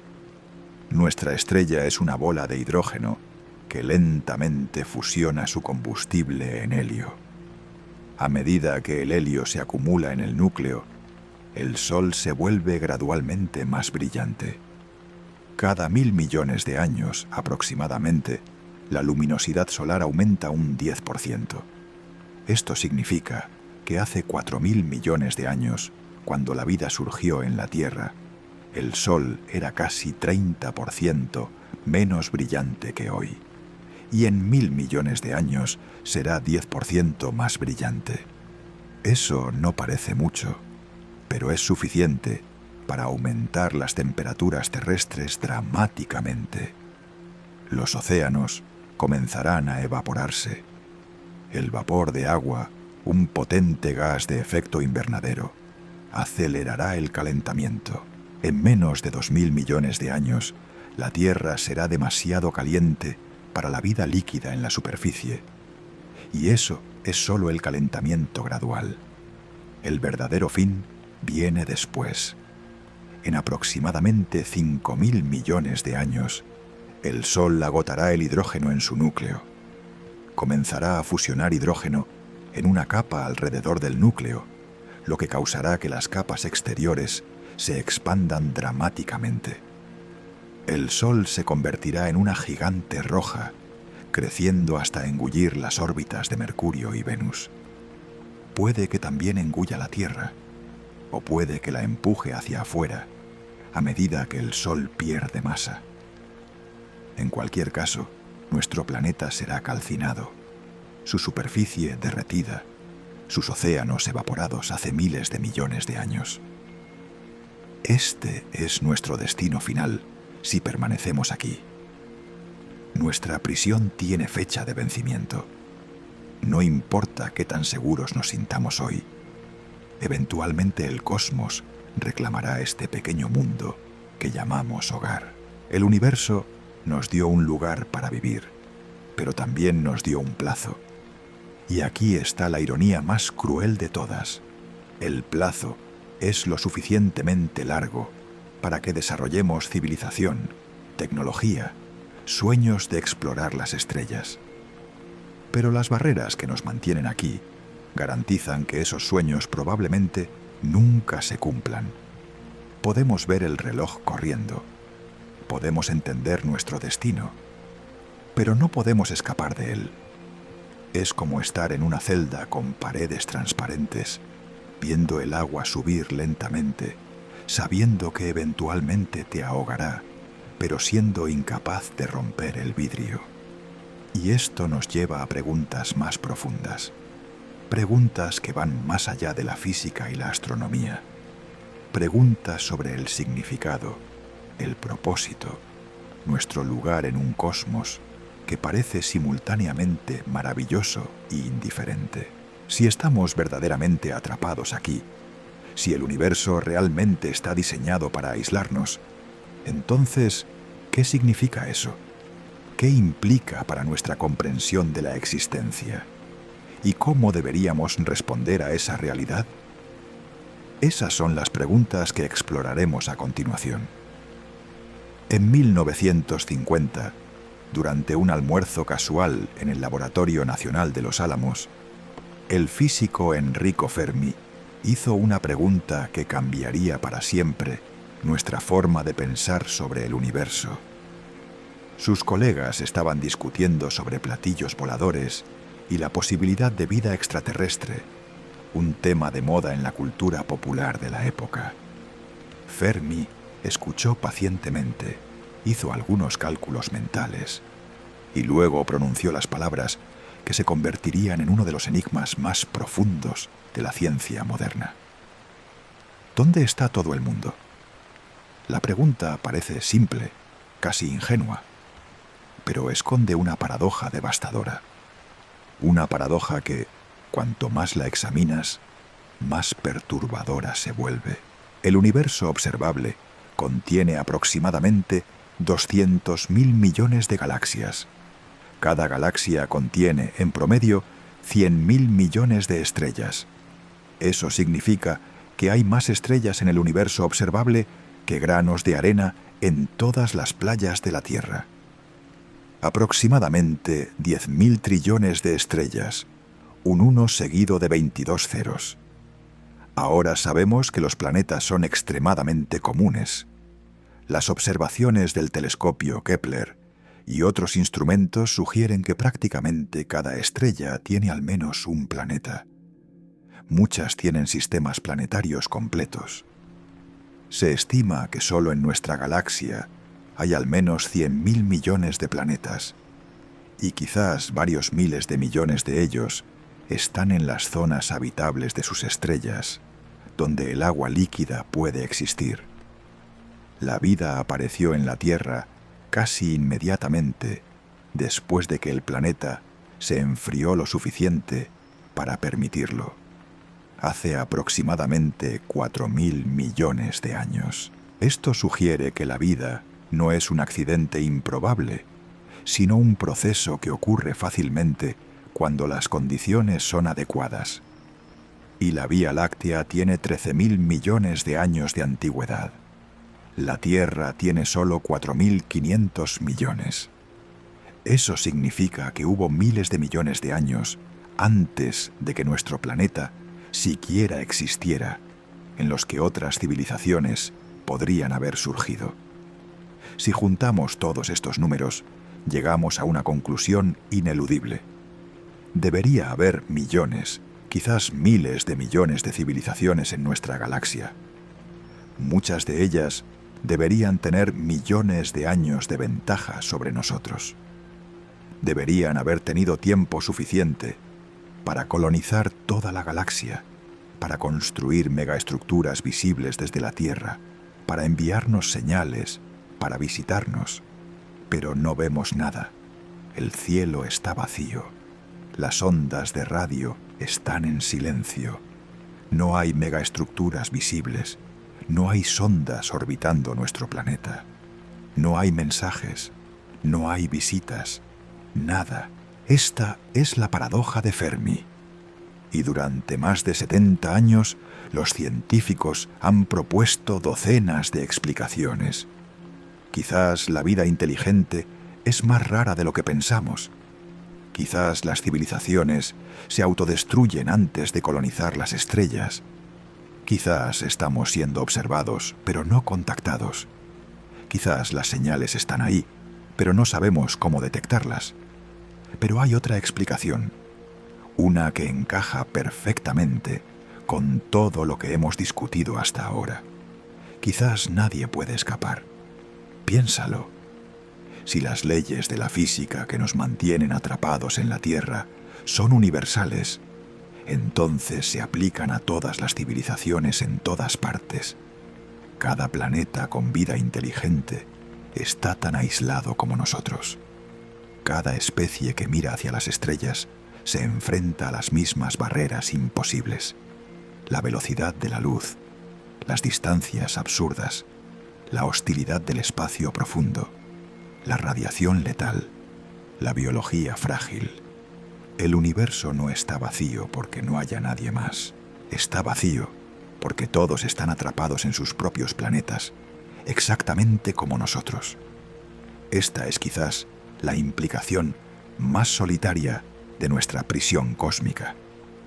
No estamos solos en un universo que podemos explorar. Estamos solos porque el universo es un archipiélago de islas incomunicadas, cada una con náufragos gritando hacia el océano sin que nadie pueda oírlos. Y esto nos lleva a una pregunta filosófica profunda. Si la comunicación interestelar es casi imposible y el viaje interestelar es completamente imposible, entonces, ¿qué significa la existencia de otras civilizaciones para nosotros? ¿Importa si hay vida en Alpha Centauri o en el otro extremo de la galaxia, si jamás podremos saberlo con certeza? ¿Jamás podremos intercambiar ideas? ¿Jamás podremos encontrarnos? En cierto sentido, para todos los propósitos prácticos, estamos solos, funcionalmente solos. La soledad no requiere que seamos los únicos seres conscientes del universo. Solo requiere que estemos aislados de todos los demás. Y eso es exactamente nuestra situación. Hay un concepto en filosofía llamado el gran filtro. Fue propuesto por el economista Robin Hanson en 1998 como una posible solución a la paradoja de Fermi. La idea es que en algún punto entre la materia inerte y una civilización capaz de colonizar las estrellas, hay un paso extremadamente improbable. Un filtro que casi nadie pasa. Si el gran filtro está detrás de nosotros, significaría que ya hemos superado el paso más difícil. Quizás el surgimiento de la vida es increíblemente raro. Quizás la evolución de la inteligencia es casi imposible. Quizás el desarrollo de la civilización tecnológica es un accidente irrepetible. En ese caso, podríamos ser una de las pocas, quizás la única, civilización inteligente en la galaxia. Pero si el gran filtro está adelante de nosotros, las implicaciones son mucho más oscuras. Significaría que las civilizaciones llegan hasta cierto punto y luego se detienen, se extinguen, fracasan, nunca cruzan el umbral hacia la colonización galáctica. ¿Y cuál sería ese filtro futuro? Podría ser la autodestrucción, mediante guerra nuclear o armas biológicas. Podría ser el colapso ecológico de sus planetas. Podría ser la inteligencia artificial, volviéndose contra sus creadores. O podría ser simplemente esto, la imposibilidad física de escapar. Quizás las civilizaciones llegan exactamente donde estamos nosotros. Desarrollan telescopios y ven el universo. Desarrollan cohetes y llegan a sus lunas. Desarrollan sueños de exploración interestelar. Y luego chocan contra el muro invisible de la física. Y se dan cuenta de que no hay escapatoria. Y lentamente, a lo largo de millones de años, se marchitan en sus planetas natales mientras sus estrellas envejecen y finalmente mueren. Esta es quizás la versión más deprimente del gran filtro. No hay drama, no hay explosión, no hay villano, solo el silencio gradual de civilizaciones que entendieron su prisión, pero no pudieron hacer nada al respecto. Pero hay otra forma de ver esto, una perspectiva que transforma la prisión en algo diferente. Imagina que eres un pez en el océano. Tu mundo es el agua. Conoces las corrientes, las temperaturas, las profundidades. Sabes que hay algo arriba, una superficie brillante que ocasionalmente perturbas. Pero nunca podrás vivir allí. El aire te mataría. Tu biología está adaptada al agua de formas que no pueden deshacerse. ¿Dirías que el pez está en una prisión? ¿O dirías que el pez está en su hogar? La distinción importa, porque la forma en que enmarques la pregunta determina cómo te sientes al respecto. Los humanos evolucionamos en la Tierra. Cada aspecto de nuestra biología, nuestra psicología, nuestra cultura, está adaptado a este planeta específico. Nuestros huesos tienen la densidad exacta para soportar la gravedad terrestre. Nuestros pulmones procesan la mezcla específica de gases en nuestra atmósfera. Nuestros ojos ven la porción del espectro electromagnético que penetra nuestra atmósfera y es útil para la supervivencia. Nuestros ritmos circadianos están calibrados al día de 24 horas de este mundo particular. No somos prisioneros de la Tierra. Somos expresiones de la Tierra. Somos la Tierra haciéndose consciente de sí misma. Cuando miramos las estrellas y deseamos visitarlas, ese deseo mismo es un producto de la evolución terrestre. Es un impulso adaptativo que en su momento nos llevó a explorar nuevos territorios, a cruzar montañas y océanos, a colonizar cada rincón habitable de este planeta. Pero ese impulso no fue diseñado para el cosmos. Fue diseñado para la Tierra. Hay algo profundamente irónico en aplicar instintos terrestres a dominios interestelares. Es como un pez soñando con volar. El sueño es comprensible, pero su realización está fundamentalmente en conflicto con la naturaleza del soñador. Esto nos lleva a otra pregunta filosófica. ¿Es el deseo de escapar de la Tierra una expresión de nuestra mejor naturaleza o una negación de nuestra verdadera identidad? Muchas tradiciones espirituales han argumentado que el deseo de estar en otro lugar es una forma de sufrimiento. El budismo enseña que el anhelo es la raíz del dolor. El taoísmo enfatiza la armonía con el flujo natural de las cosas. Incluso algunas ramas del pensamiento occidental, desde los estoicos hasta los existencialistas, han argumentado que la aceptación de nuestra situación, no la resistencia a ella, es el camino hacia la paz interior. Quizás la prisión cósmica no es algo a superar, quizás es algo a aceptar. Y en esa aceptación, quizás podemos encontrar una libertad diferente. No la libertad de ir a cualquier parte, sino la libertad de estar plenamente donde estamos. Pero esto suena a resignación, ¿verdad? A rendirse. Y hay algo en el espíritu humano que rechaza la rendición. Algo que insiste en que los límites existen para ser superados. Algo que mira un muro y piensa en escalarlo, no en aceptarlo. Esta tensión entre aceptación y resistencia es central a la condición humana. Y el cosmos, con su belleza inaccesible y su hostilidad fundamental, la lleva a su máxima expresión. Considera esto. Cada civilización que haya surgido en el universo, si es que hay otras, ha tenido que enfrentar esta misma tensión. Han mirado su cielo nocturno, han visto las estrellas, han soñado con alcanzarlas y han descubierto, tarde o temprano, las mismas barreras que nosotros estamos descubriendo. ¿Cómo respondieron? ¿Se resignaron? ¿Se destruyeron en el intento de escapar? ¿Encontraron alguna forma de paz que nosotros aún no hemos descubierto? No lo sabemos. Quizás nunca lo sabremos. Esa es otra capa de nuestro aislamiento.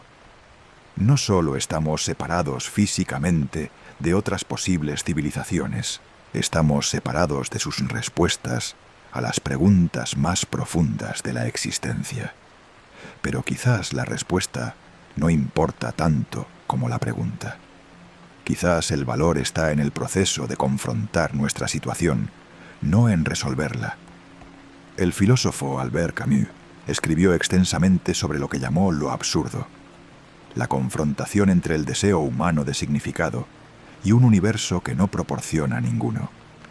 Camus argumentó que debemos imaginar a Sísifo feliz, eternamente empujando su roca montaña arriba, solo para verla rodar hacia abajo, encontrando significado en la lucha misma. Quizás los humanos somos Sísifo cósmico. Empujamos contra las barreras del espacio, construimos cohetes, soñamos con las estrellas y la roca rueda hacia abajo. La física nos devuelve a la Tierra, pero volvemos a empujar. Y en ese empuje perpetuo, en esa negativa a aceptar lo inaceptable, quizás hay algo heroico, algo que da significado a nuestra existencia precisamente porque es fútil. O quizás no, quizás la heroicidad es una historia que nos contamos para sentirnos mejor. Quizás la realidad es más fría. Estamos atrapados. No hay escapatoria. No hay heroísmo en golpear paredes que no pueden romperse. Solo hay paredes. La verdad probablemente está en algún lugar intermedio. La prisión es real. Las barreras son reales. Pero nuestra respuesta a ellas es genuinamente nuestra. Podemos elegir la desesperación o la aceptación, la rabia impotente o la curiosidad tranquila, la negación o la exploración de lo que significa estar aquí, verdaderamente aquí, en este planeta, en este momento, en esta situación cósmica particular. Y hay algo que aún no hemos considerado completamente, algo que podría cambiar el panorama de formas que no podemos prever. El tiempo. Hemos hablado del tiempo como barrera, los años luz de distancia, los milenios de viaje, la dilatación temporal que te separa de tu era de origen. Pero el tiempo también es oportunidad. La humanidad tiene, digamos, 100.000 años de historia como especie. La civilización tecnológica tiene apenas unos siglos y ya hemos llegado a la Luna. Ya hemos enviado sondas fuera del sistema solar. Ya estamos detectando exoplanetas y analizando sus atmósferas. ¿Qué seremos capaces de hacer en 1000 años? ¿En 10.000? ¿En 1.000.000?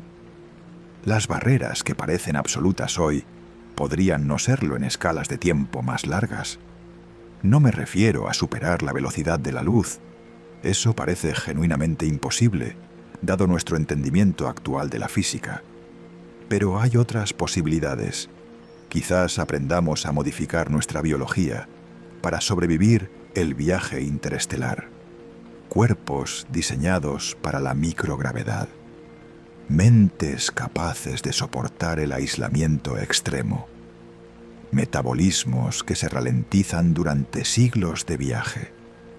Quizás desarrollemos inteligencia artificial verdaderamente consciente, capaz de emprender los viajes que nosotros no podemos. Naves robotizadas que tardan milenios en llegar a las estrellas, pero que llevan la semilla de la mente humana a otros mundos. Quizás encontremos formas de existir que ni siquiera podemos imaginar ahora. Quizás la consciencia pueda separarse del sustrato biológico. Quizás podamos viajar como información, no como materia, codificados en señales de radio que atraviesan las distancias interestelares a la velocidad de la luz. Estas son especulaciones, por supuesto. Pueden ser tan fantásticas como la ciencia ficción más optimista. Pero lo que sabemos con certeza es que no sabemos qué será posible en el futuro lejano. Y esto introduce otro elemento en nuestra reflexión. La prisión cósmica es real ahora. Pero el ahora es un instante infinitesimal en la historia del universo.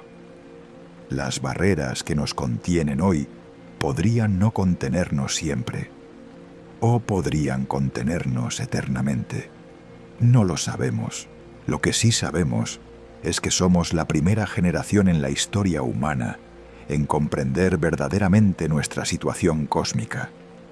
Los antiguos miraban las estrellas y veían dioses u oráculos o destinos escritos en luz. Nosotros miramos las estrellas y vemos soles rodeados de planetas, separados por abismos de espacio vacío, gobernados por leyes físicas que estamos comenzando a entender. Esta comprensión es nueva, tiene apenas un siglo, y ya ha transformado nuestra visión de nosotros mismos y nuestro lugar en el universo. ¿Quién sabe qué comprensiones vendrán después? ¿Qué revelaciones transformarán nuestra situación de formas que hoy no podemos imaginar? La prisión cósmica es real, pero la historia de la humanidad dentro de esa prisión apenas está comenzando. Y lo que hagamos con esa historia, cómo respondamos a nuestro confinamiento, qué significado construyamos dentro de estos muros invisibles, eso depende enteramente de nosotros. Pero antes de poder responder, necesitamos ver el panorama completo. Necesitamos conectar todos los hilos que hemos tejido. Necesitamos enfrentar la imagen total de nuestra situación, con toda su belleza terrible y su terrible belleza. Y eso es exactamente lo que haremos a continuación. Hay un momento particular en la vida de todo ser humano pensante. Un momento que llega sin advertencia, generalmente de noche, generalmente en silencio. Es el momento en que miras hacia arriba, hacia ese cielo salpicado de puntos luminosos, y la comprensión te golpea como una ola fría. Entiendes, no intelectualmente sino visceralmente, que esos puntos son soles, que algunos de esos soles tienen planetas, que esos planetas están tan lejos que la luz que ves ahora partió de ellos antes de que nacieras, y que tú, con toda tu inteligencia, con toda tu tecnología, con todos tus sueños, jamás podrás tocar ninguno de ellos. Es un momento de terror y de asombro simultáneo, de insignificancia absoluta y de consciencia privilegiada. porque en ese instante comprendes algo que la mayoría de los humanos que han existido jamás comprendieron. Comprendes la escala real del cosmos y comprendes tu lugar infinitesimal dentro de él. Hemos viajado juntos a través de un territorio difícil esta noche. Hemos visto las paredes de nuestra prisión desde múltiples ángulos. Hemos examinado cada barrera, cada cerradura, cada muro invisible que nos separa de las estrellas. Y ahora es momento de reunir todo lo que hemos aprendido.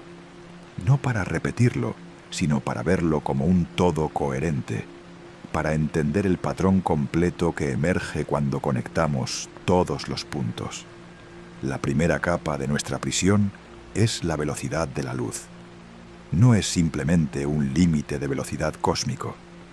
Es una frontera ontológica que define qué significa existir en este universo.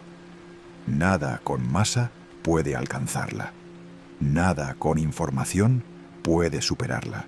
Y debido a que las distancias entre las estrellas son tan vastas, esta limitación garantiza que cualquier viaje interestelar será necesariamente un viaje a través del tiempo, tanto como a través del espacio. Un viaje sin retorno verdadero. La segunda capa es la energía. Los cálculos son implacables. Acelerar incluso una nave modesta a una fracción significativa de la velocidad de la luz requiere más energía de la que toda la civilización humana produce actualmente. Y esa energía necesita ser producida, almacenada y utilizada de formas que desafían cualquier tecnología existente o previsible. Cada solución propuesta trae sus propios problemas insuperables, creando un laberinto de callejones sin salida. La tercera capa es la hostilidad del medio. El espacio no es un vacío benigno esperando ser atravesado. Es un ambiente activamente letal. La radiación cósmica bombardea cualquier cosa que se aventure fuera del escudo magnético de la Tierra. Las partículas interestelares se convierten en proyectiles mortales a velocidades relativistas. El frío absoluto y el vacío perfecto atacan cualquier sistema de soporte vital conocido. La cuarta capa es nuestra propia biología. Evolucionamos durante millones de años en un ambiente muy específico. Gravedad, atmósfera, ciclos de luz y oscuridad, contacto social, estímulos sensoriales variados. Despojados de estos elementos, nuestros cuerpos se deterioran, nuestros huesos se debilitan, nuestros músculos se atrofian, nuestros ojos pierden visión, nuestras mentes se fragmentan bajo el peso del aislamiento. Somos criaturas terrestres intentando sobrevivir en un ambiente para el que no fuimos diseñados. La quinta capa es la violencia cósmica. Magnetares que pueden esterilizar planetas desde distancias de años luz. Supernovas que arrasan sistemas estelares enteros. Estallidos de rayos gamma que atraviesan galaxias como faros de muerte. Asteroides que han reseteado la vida en la Tierra múltiples veces. Supervolcanes que pueden colapsar civilizaciones. Y un sol que eventualmente se expandirá y consumirá todo lo que conocemos. El cosmos no solo nos encierra, nos amenaza activamente con destrucción desde todas las direcciones. La sexta capa es el silencio, el vacío aparente del universo, la paradoja de Fermi, que sugiere que, si otras civilizaciones existen, están tan atrapadas como nosotros. Cada inteligencia en cada planeta habitable enfrentando las mismas barreras imposibles. Un archipiélago de islas conscientes en un océano de vacío, incapaces de enviarse siquiera un mensaje que llegue en escalas de tiempo relevantes. Y cuando superponemos todas estas capas, cuando vemos el patrón completo, emerge una imagen que desafía la coincidencia. Es como si alguien hubiera diseñado un laberinto perfecto, un laberinto donde cada camino que parece prometedor termina en un muro, donde cada solución que imaginas crea nuevos problemas, donde cada esperanza se estrella contra la roca dura de la física fundamental. Un laberinto no de piedra, sino de ecuaciones, no de muros visibles, sino de constantes universales. La velocidad de la luz tiene exactamente el valor necesario para aislarnos, pero no tanto como para que las estrellas sean completamente invisibles. Las distancias son exactamente lo suficientemente grandes para ser prohibitivas, pero lo suficientemente pequeñas para ser tentadoras. La vida surge lo suficientemente fácil para poblar el universo de consciencias, pero las barreras garantizan que esas consciencias jamás se encuentren. Es difícil mirar este diseño y no preguntarse si hay una intención detrás. No necesariamente una intención divina o sobrenatural. Quizás simplemente las leyes de la física, por razones que no comprendemos, favorecen universos donde la vida inteligente surge pero permanece confinada. Quizás hay algo en la estructura misma de la realidad que selecciona estos parámetros particulares. O quizás es pura casualidad. Quizás vivimos en uno de los infinitos universos posibles y este simplemente tiene las propiedades que tiene. No hay diseño, no hay propósito, solo dados cósmicos que cayeron de cierta manera, y nosotros emergimos para observar el resultado y preguntarnos por qué. La diferencia entre estas interpretaciones es profunda filosóficamente, pero quizás irrelevante prácticamente. Porque sea cual sea la razón detrás de nuestra prisión, los barrotes son igualmente sólidos. La pregunta de por qué estamos atrapados no cambia el hecho de que lo estamos. Y aquí llegamos al corazón de todo. ¿Qué hacemos con esta información? ¿Cómo vivimos sabiendo lo que sabemos? ¿Cómo encontramos significado en una existencia confinada a un punto infinitesimal, en un cosmos incomprensiblemente vasto? Hay varias respuestas posibles, y cada una de ellas dice algo importante sobre la naturaleza humana. La primera respuesta es la negación. Simplemente ignorar lo que hemos aprendido.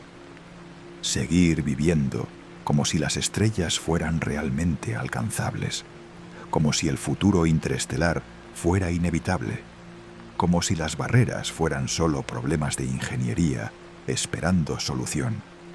Esta respuesta es comprensible. La verdad puede ser demasiado pesada para cargar todos los días. Y hay una cierta sabiduría en enfocarse en lo inmediato, en lo manejable, en lo que realmente podemos afectar. La segunda respuesta es la desesperación. Aceptar la prisión y hundirse en ella. Concluir que, si estamos atrapados, nada importa realmente.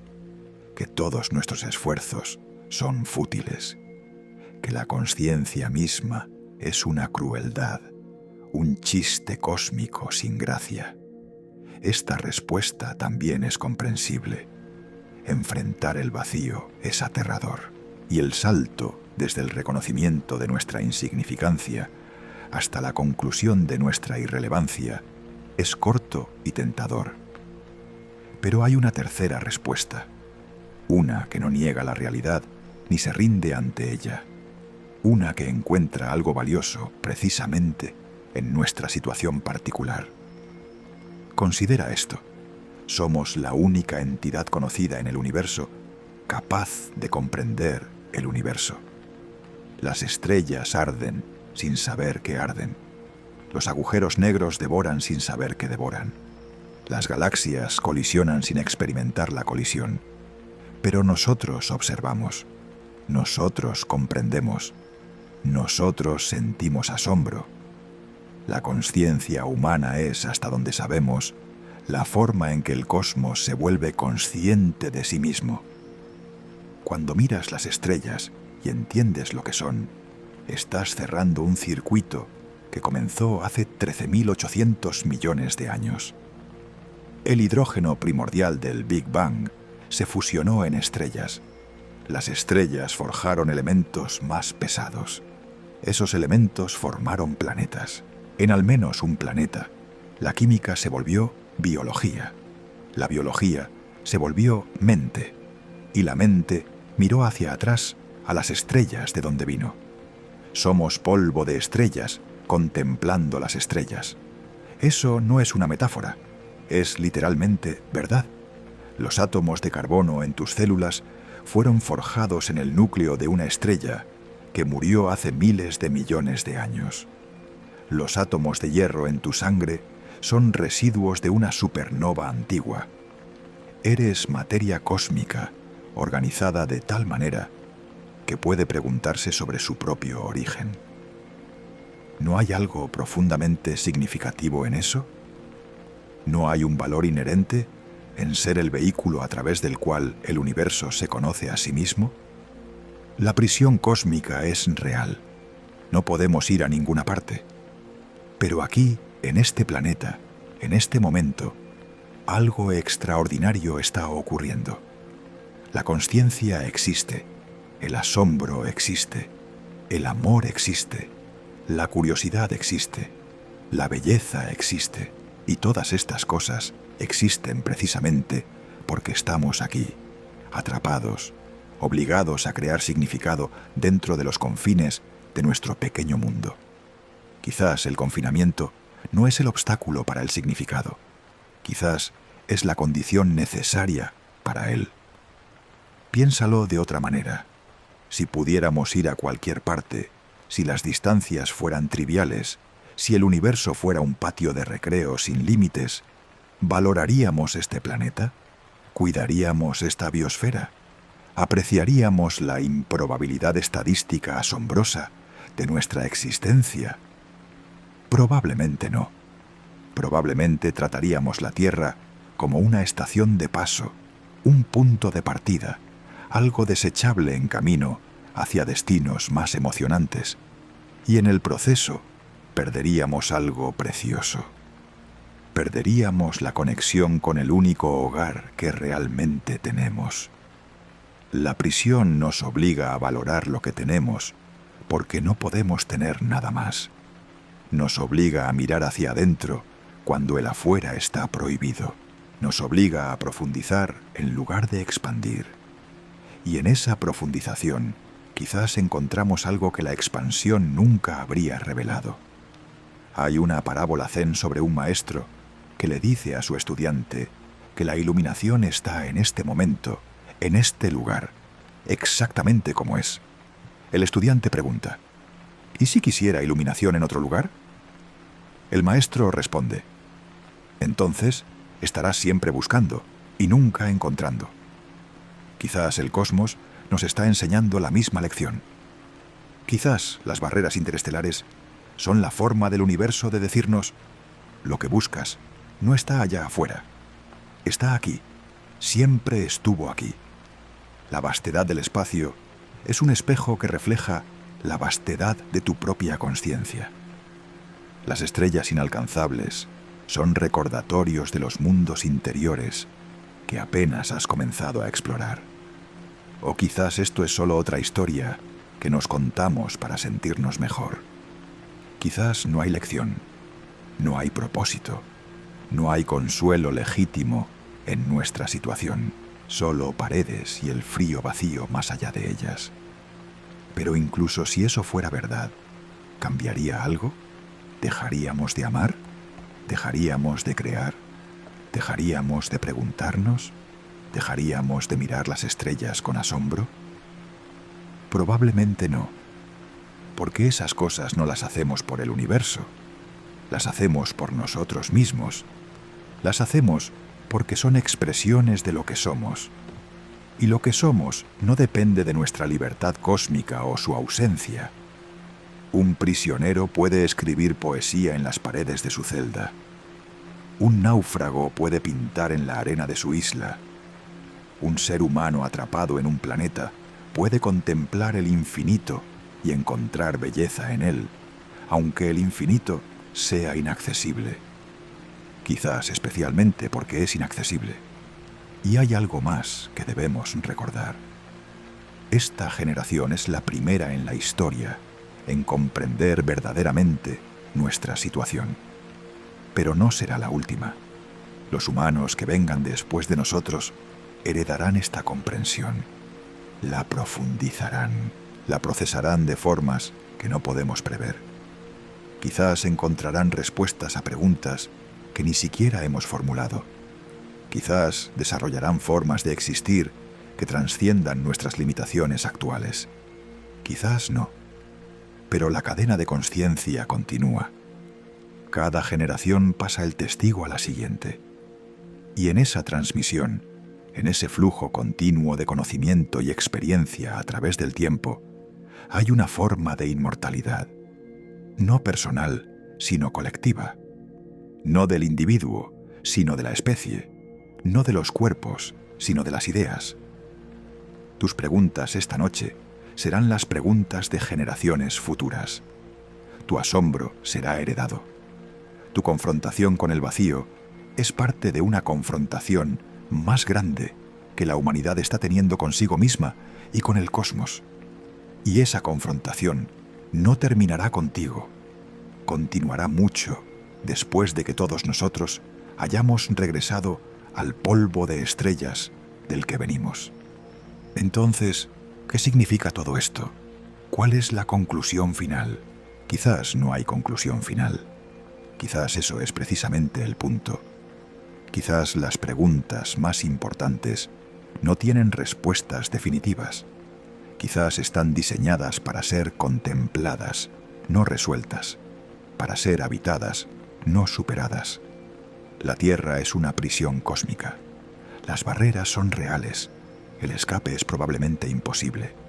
Y sin embargo, aquí estamos, conscientes, curiosos, capaces de asombro y terror, capaces de amor y pérdida, capaces de crear significado en un universo que no lo proporciona. Eso no es poca cosa. Eso es, de hecho, lo más extraordinario que conocemos en toda la vastedad del cosmos. Así que la próxima vez que mires las estrellas, no las veas solo como destinos prohibidos. Véalas como espejos. En su distancia imposible, reflejan la profundidad de tu propia capacidad de anhelo. En su belleza inaccesible, reflejan tu capacidad de percibir belleza. En su silencio eterno, reflejan la asombrosa improbabilidad de tu propia voz. Estás atrapado en un pequeño planeta, orbitando una estrella ordinaria, en el brazo de una galaxia común, en un universo que contiene más galaxias de las que podrías contar en toda tu vida. Y eso te hace, de alguna manera misteriosa, el fenómeno más extraordinario del que tenemos conocimiento. La prisión es real, pero el prisionero es capaz de contemplar el infinito. Y en esa contemplación, quizás, hay una libertad que ninguna barrera física puede contener. Buenas noches, que tus sueños esta noche estén poblados de estrellas, y que mañana, cuando despiertes en este pequeño planeta que llamamos hogar, lo veas con ojos nuevos, no como una celda, sino como el único lugar en el universo conocido donde alguien puede preguntarse sobre el universo. Y eso, quizás, es suficiente.